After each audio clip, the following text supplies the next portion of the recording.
What is the best gift you can give your loved ones this Christmas? Marami nagtatanong sa akin, ano ba talaga ang pinaka-the best? Let me give you the answer. Hi, I am Arun Gogna of Gognats.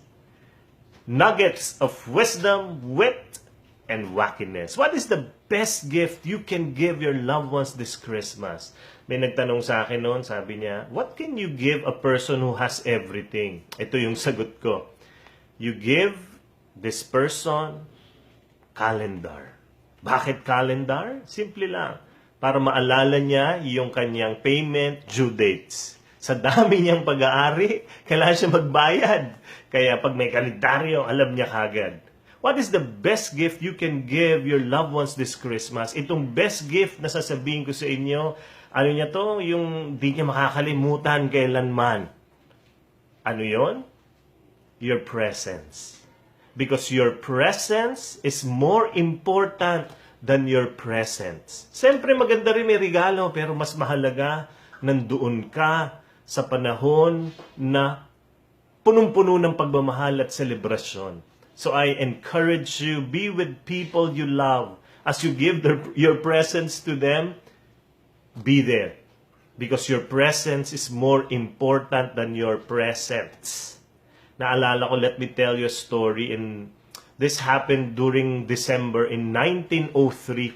Sa amin, doon sa Amerika, sa US, the Wright brothers, sila yung nag-invento ng eroplano. Alam nyo, they have tried many times to fly an airplane, pero hindi nag-succeed. And then, December 1903, alam nyo nangyari? They were able to fly their airplane, the invented airplane of the Wright brothers. So saya-saya nila December. And then this is what they did. When they were successful already, they telegraph their family. Yung telegraph, yung parang text siya pero ibang klase ha. Basta minessage nila yung pamilya nila from afar. Malayo yan sila eh. Minessage nila at itong sabi niya dun sa telegraph. Nakasulat ha.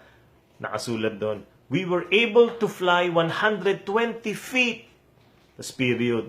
Tapos ang susunod na sentence nakalagay, we will be able to go home this Christmas. At ang nakatanggap ng telegraph ay yung kanilang sister, yung kapatid na babae. Alam nyo, nung nabasa yon, sigaw ng sigaw yung kapatid niya. Tapos in-announce sa lahat na ano. Ito yung sabi ng kapatid, the sister. They are coming home this Christmas. Ang saya nung ate. Bakit? Because they're coming home this Christmas. Pero hindi niya nabasa yung una. Nabasa niya pero ang nakasulat, we were able to fly 120 feet. Ibig sabihin, successful yung eroplano. Yung invention ng mga kapatid niya.